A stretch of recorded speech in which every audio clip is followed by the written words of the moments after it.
திருமண வரன் பார்த்துக்கிட்டு இருந்தீங்க அப்படின்னா அந்த திருமண வரன் அமைகிறதுக்கு ஒரு வாய்ப்புண்டு. அதாவது திருமண தடைகள் விலகிறதுக்கு ஒரு வாய்ப்புண்டு. சரிங்களா? அதே மாதிரி இந்த காதல் விவகாரம், அதாவது இன்னைக்கு காதல் கல்யாணம், இன்றைக்கி நான் லவ் பண்ணிட்டு இருக்கிறேங்க, இந்த மாதிரினா பார்த்தா இந்த தடைகளெல்லாம் விலகிறதுக்கு கண்டிப்பாக வாய்ப்புண்டு. அதுக்கு உங்கள் ஜாதகமும் கொஞ்சம் சப்போர்ட் பண்ணணும். ஏன்னா எல்லாத்துக்குமே சரியாகும்னு பார்த்தா கண்டிப்பாக இல்லை. 70% பேருக்கு பொது பலனில் சப்போர்ட் பண்ணும். அப்போ அந்த மீதி இந்த 30% பேருக்கு வந்து பார்த்தா அவங்களோட ஜாதகத்தில் அந்த பிராப்தம் இருக்கா, அது மட்டும் நம்ம பார்த்துக்கணும். சரிங்களா? அடுத்தது பார்த்தீங்க அப்படின்னா அந்த சுக்கிர பகவான் இன்னைக்கு 10 தேதி வரைக்கும் கலஸ்தரக்காரனுடைய வீட்டில் தன் சொந்த வீட்டில் இருந்துட்டு 10 தேதிக்கு மேலே 30 தேதி வரைக்கும் பார்த்தீங்கன்னா அவர் 8ஆம் இடத்துக்கு போகிறாரு. அதாவது விருச்சிக ராசிக்கு போகிறாரு.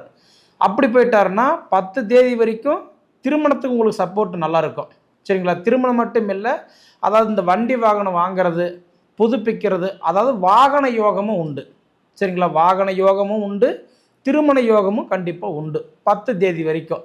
அப்போ அந்த 10க்கு மேலே 30 வரைக்கும் பார்த்தீங்கன்னா 8ஆம் இடத்துல போய் சுக்கிரன் உட்கார்றதுனால, அதாவது குறிப்பாக நீங்கள் பெண்களாக இருந்தீங்கன்னா உங்களுடைய உடல் உபாதிகள், ரெண்டாவது உங்களுக்கு அதாவது ஆணாக இருந்தீங்கன்னா உங்களோட மனைவிக்கு அவங்களுடைய உடல் உபாதிகள் கண்டிப்பாக கொஞ்சம் மாற்றங்கள் ஏற்படக்கூடிய வாய்ப்பு பிரகாசமாக இருக்குதுங்க. சரிங்களா? அதே அடுத்தது பார்த்தீங்க அப்படின்னா புதன் பகவான் உங்களுக்கு வந்து தைரியஸ்தானத்துக்கு அதிபதி யாருன்னா புதன் பகவான் தான். அந்த புதன் பகவான் வந்து பார்த்தீங்கன்னா இந்த மாதம் பிறக்கும்போது உங்கள் ராசிக்கு 8வது வீட்டில், அதாவது செவ்வாயுடைய வீட்டில் விருச்சிக ராசியில் வக்கரத்தில் இருக்கிறார். இப்போ உலகமெங்கும் வாழ்ந்து கொண்டிருக்கும் அஸ்ட்ரோ ரவி நேயர்கள் அனைவருக்கும் அன்பான வணக்கங்கள். நான் பாரம்பரிய ஜோதிடர் பா ரவிக்குமார். இப்போ நாம் பார்க்கக்கூடியது வந்து பார்த்திங்கன்னா கார்த்திகை மாதத்துக்கு உண்டான மாத பலன்களை பற்றி தான் இந்த காணொலியில் பார்த்துட்ருக்குறேங்க. நிகழும் மங்களகரமான விசுவா வசு வருடம் கார்த்திகை மாதம் 1ஆம் தேதி திங்கட்கிழமை அதிகாலையில் நவம்பர் மாதம் 17ஆம் தேதி அன்னைக்கு இந்த மாதம் பிறக்கப்படுதுங்க. அதாவது சித்திர நட்சத்திரம் 1ஆம் பாதத்தில், கன்னி ராசியில், விருச்சக லக்னத்தில், அதுபோக செவ்வாய் திசையில் 176 டிகிரியில் இந்த மாதம் பிறக்கப்படுதுங்க. இப்படி பிறக்கக்கூடிய இந்த காலகட்டத்தில் பார்த்தீங்க அப்படின்னா, அதாவது இந்த கார்த்திகை மாதம் 8ஆம் தேதி வாஸ்து நாள். நம்ம மண்மனை சார்ந்த விஷயங்களுக்கு வந்து அதாவது ஒரு முகூர்த்த நாள் மாதிரி வர்றது தான் இந்த வாஸ்து நாள் 8ஆம் தேதி. அது போக அடுத்தது கார்த்திகை மாதம் 17ஆம் தேதி பார்த்தீங்க அப்படின்னா, அதாவது கார்த்திகை தீபம் இந்த மாதத்துக்கு உண்டான ஒரு முக்கியமான நாட்கள். அதே மாதிரி பார்த்துட்டிங்க அப்படின்னா இந்த கார்த்திகை மாதம் மேச ராசியில் பிறந்தவங்களுக்கு என்னென்ன மாற்றங்களை கொடுக்க போகிறாரு அப்படின்றத பார்த்தீங்கன்னா ஆதாரப்பூர்வமாக இந்த காணொலியில் பார்த்துட்ருக்குறேங்க. மேச ராசியாதிபதி செவ்வாய் பகவான், மங்கள காரகன் செவ்வாய் பகவான் தான் உங்கள் ராசிக்கு அதிபதி. அப்படி பார்த்தோன்னா உங்கள் ராசியாதிபதி இப்போ வந்து பார்த்தீங்கன்னா எங்கே இருக்கிறாரு அப்படின்னு பார்த்தீங்கன்னா, அதாவது 225 டிகிரியில் இன்றைக்கி விருச்சிக ராசியில், அதாவது செவ்வாய் பகவானுடைய இன்னொரு ராசின்னு சொல்லக்கூடிய விருச்சிக ராசியில் அனுச நட்சத்திரம் 4ஆம் பாதத்தில், அதாவது இன்றைக்கி வந்து சனியுடைய நட்சத்திரம்னு சொல்லக்கூடிய அனுச நட்சத்திரம் 4ஆம் பாதத்தில் இன்றைக்கி சனியுடைய சாரம் வாங்கி அவர் விருச்சிக ராசியில் இன்றைக்கி ஆட்சியாக உட்காந்துருக்கிறார் உங்கள் ராசிநாதன். அப்படி உட்காந்துருக்கக்கூடிய இந்த காலகட்டத்தில் பார்த்தா மேச ராசி அதிபதி தன் சொந்த வீட்டிலேயே இருக்கிறதுனால இந்த மாதம் 21ஆம் தேதி வரைக்கும், அதாவது தன் சொந்த வீட்டில் இருக்கக்கூடிய காலம் வந்து ஒரு அற்புதமான ஒரு காலம். அது 8ஆம் இடம் சொல்கிறது வந்து ஆயுள் ஸ்தானத்தில் உட்காந்துருக்கிறார். ஆயுள் ஸ்தானம் அப்படின்னா அதாவது உடல் உபாதிகள் இது எல்லாமே கொஞ்சம் சரியாகக்கூடிய இடத்துல உட்காந்துருக்கிறார். அதுவும் தன் சொந்த வீட்டிலே உட்காந்துருக்கிறதுனால பார்த்திங்கன்னா உடல் உபாதிகள் எல்லாம் கண்டிப்பாக சில மாற்றங்கள் ஏற்படக்கூடிய ஒரு வாய்ப்பு மேச ராசிக்காரங்களுக்கு உண்டு. ஏன்னா இதுக்கு முன்னாடி பார்த்தீங்க அப்படின்னா என்ன வியாதி, என்ன பிரச்சனை, என்ன தொந்தரவு, எதனால நம்ம இவ்வளோ செலவு பண்ணிகிட்ருக்குறோம், எதுவுமே தெரியாமலே செலவு பண்ணிகிட்டு இருந்திருப்பீங்க. ஆனால் அதுக்கு ஒரு சரியான தீர்வுன்றது இந்த கார்த்திகை மாதம் 21 தேதிக்குள்ளாரையே உங்களுக்கு அது சரியாகிறதுக்கு ஒரு வாய்ப்புண்டு. அதனால் 8ஆம் இடத்துல உங்களை ராசியாதிபதி உட்காந்துருக்கிறதுனால கண்டிப்பாக உங்களுடைய ஹெல்த்து ஓரளவுக்கு நல்லாவே இருக்கும். அப்போ 21ஆம் தேதிக்கு மேலே பார்த்தீங்க அப்படின்னா இன்றைக்கி விருச்சிக ராசியிலிருந்து அவர் வந்து தனுசு ராசிக்கு குரு பகவான், அதாவது குருவுடைய வீட்டுக்கு உங்கள் ராசிநாதன் போகிறாரு. அப்படி போகும்போது எப்பயுமே அதாவது உங்களோட ஒரு சுய ஜாதகத்தில் எடுத்துக்கின்னு வச்சுக்கோங்களேன், குருவும் செவ்வாயும் சேர்ந்ததுன்னா குரு மங்கள் யோகம் நம்ம சொல்கிறோம்.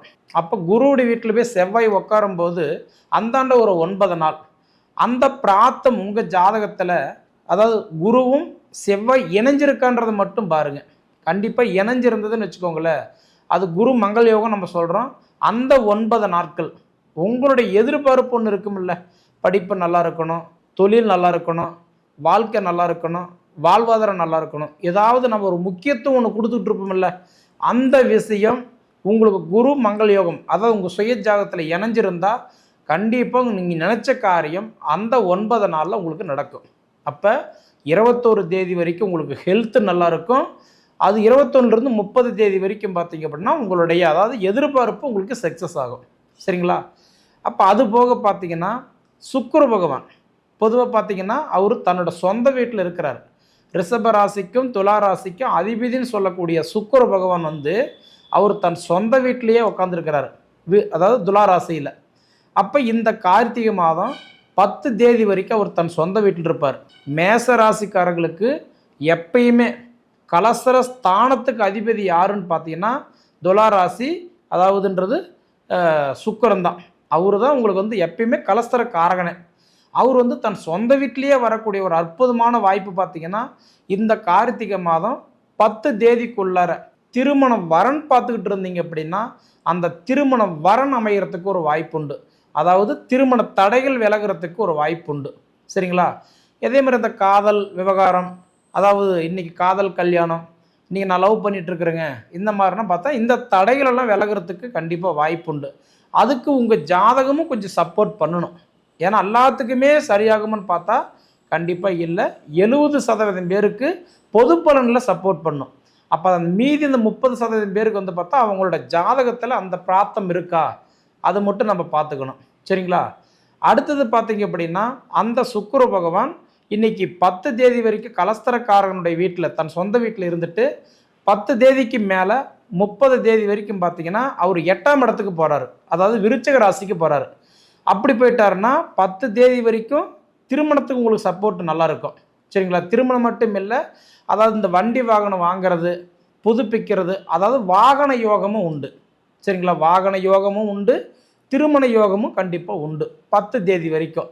அப்போ அந்த 10க்கு மேலே 30 வரைக்கும் பார்த்தீங்கன்னா 8ஆம் இடத்துல போய் சுக்கிரன் உட்கார்றதுனால, அதாவது குறிப்பாக நீங்கள் பெண்களாக இருந்தீங்கன்னா உங்களுடைய உடல் உபாதிகள், ரெண்டாவது உங்களுக்கு அதாவது ஆணாக இருந்தீங்கன்னா உங்களோட மனைவிக்கு அவங்களுடைய உடல் உபாதிகள் கண்டிப்பாக கொஞ்சம் மாற்றங்கள் ஏற்படக்கூடிய வாய்ப்பு பிரகாசமாக இருக்குதுங்க. சரிங்களா? அதே அடுத்தது பார்த்தீங்க அப்படின்னா புதன் பகவான் உங்களுக்கு தைரியஸ்தானத்துக்கு அதிபதி யாருன்னா புதன் பகவான் தான்.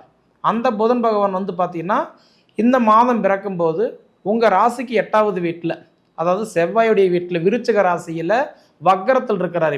அப்போ 7 தேதி வரைக்கும் விருச்சிக ராசியில் புதன் வக்கரத்தில் தான் இருப்பார். யாருன்னா உங்களுக்கு தைரியத்துக்கு அதிபதி, தைரிய ஸ்தானத்துக்கு அதிபதி 7வது வீட்டில் போய் பார்த்தீங்க அப்படின்னா வக்கரத்தில் இருக்கிறார். அப்போ 7ஆம் தேதிக்கு பார்த்தீங்க அப்படின்னா அவர் அப்படியே வக்கரத்தில் பின்னோக்கி நகர்ந்து வர்றார். விருச்சிக ராசியிலிருந்து துலா ராசிக்கு வர்றார். அப்போ துலா ராசிக்கு பார்த்தீங்கன்னா 7ஆம் தேதியிலிருந்து 13ஆம் தேதி வரைக்கும் வக்கரத்தில் இருப்பார். அந்த 6 நாள் இருக்குது பார்த்தீங்க அப்படின்னா புதன் பகவான் தைரியஸ்தானத்துக்கு அதிபதி, அதாவது கலஸ்தரஸ்தானத்தில் உட்கார்றதுனால அந்த 6 நாள் பார்த்தா உங்களுக்கு காதல் விவகாரம் தடைகள் விலக போகுது, திருமணம் கைக்குடி வரத்துக்கு வாய்ப்புண்டு. ஏன்னா 7ஆம் இடம்ன்றது கலஸ்தரஸ்தானம், 8ஆம் இடம்ன்றது ஆயுள் ஸ்தானம். அப்போ அதுக்குண்டான வேலைகளை செய்ய ஆரம்பிச்சிருவார். அப்போ 13 தேதிக்கு மேலே புதன் பகவான் துலா ராசியில் வக்கரம் நிவர்த்தி ஆகிறார். அப்போ நிவர்த்தி அடைஞ்சிட்டாருன்னா என்ன பண்ணுவார், 17ஆம் தேதியிலிருந்து 30ஆம் தேதி வரைக்கும் அப்போ அவர் என்ன பண்ணுவார்னா கலஸ்தர ஸ்தானத்தில் உட்காந்துருக்கிறதுனால அவர் முழுக்க எதுக்கு ஃபோக்கஸ் பண்ணுவார்னு பார்த்தீங்கன்னா திருமணத்துக்கு ஃபோக்கஸ் பண்ணுவார்.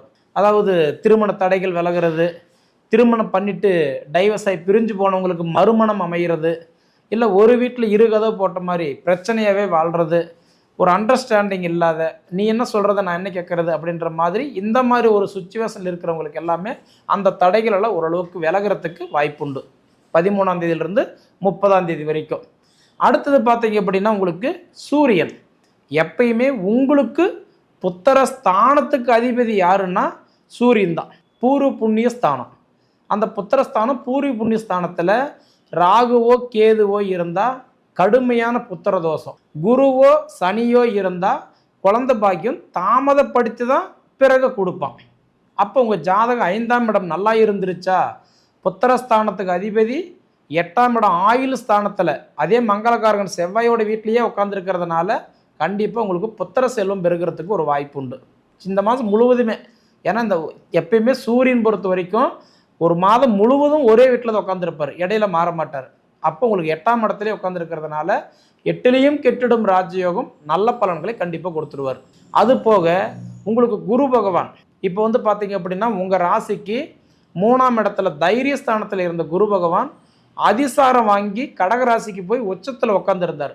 அப்படி உட்காந்துருந்த இன்னைக்கு அதாவது குரு பகவான் இந்த மாதம் 20ஆம் தேதி, அதாவது கார்த்திகை மாதம் 20ஆம் தேதி என்ன பண்ணுறாருன்னா மீண்டும் கடகத்தில் இருந்து மிதுனத்துக்கு வராரு. தன் மனைவி வீட்டில் இருந்து தன்னுடைய மகன் வாரிசு வீட்டுக்கு வராரு. அப்போ வரும்போது உங்கள் ராசிக்கு தைரியஸ்தானத்துக்கு வராரு.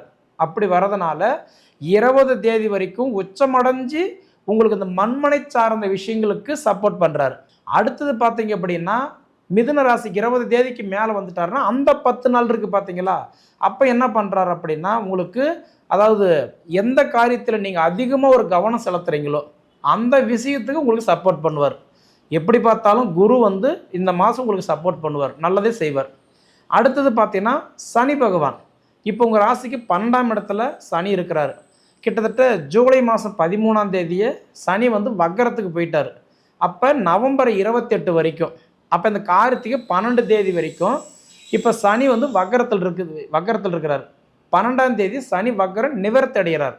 அப்போ நிவர்த்தி அடையும் போது மேச ராசி, அதாவது உங்களுக்கு வந்து பார்த்தீங்கன்னா இப்போ விரைச்சனி நடந்துகிட்டு இருக்குது. அப்போ விரைச்சனி நடக்கும்போது நீங்கள் என்ன பண்ணணும், கார்த்திகை 12 வரைக்கும் சனினால் உங்களுக்கு தொல்லை வந்து இல்லை. ஆனால் 12 தேதிக்கு மேலே பார்த்தீங்கன்னா சனி வக்கர நிவர்த்தி அடையும் போது சனி பகவான் மீண்டும் முன்னோக்கி வர ஆரம்பிச்சிருவார். அப்படி வர ஆரம்பிச்சிட்டாருன்னா நீங்கள் வந்து சுபவிரயம் பண்ணிக்கிட்டீங்க அப்படின்னா தலைக்கு வர்றது தலைப்பா கூட போயிடும். சரிங்களா? அதனால் நீங்கள் என்ன பண்ணுறீங்கன்னா கடன் உடனப்பட்ட அசையாத சொத்துக்கள் சுப விரயம் இதில் போட்டுட்டீங்க அப்படின்னா பெருசாக இந்த விரயச்சனி உங்களுக்கு தேவையில்லாத விரயங்கள் வர்றது நீங்கள் தடுத்துக்கலாம். சரிங்களா? ஏன்னா அதே சமயத்தில் வந்து பார்த்திங்கன்னா பொதுப்பலன் நம்ம ஒரு விஷயம் பார்க்குறோம்னா அந்த பிராத்தம் நமக்கு இருந்தது அப்படின்னா நமக்கு சொல்கிற பலன் உங்களுக்கு அப்படியே நடக்கும்.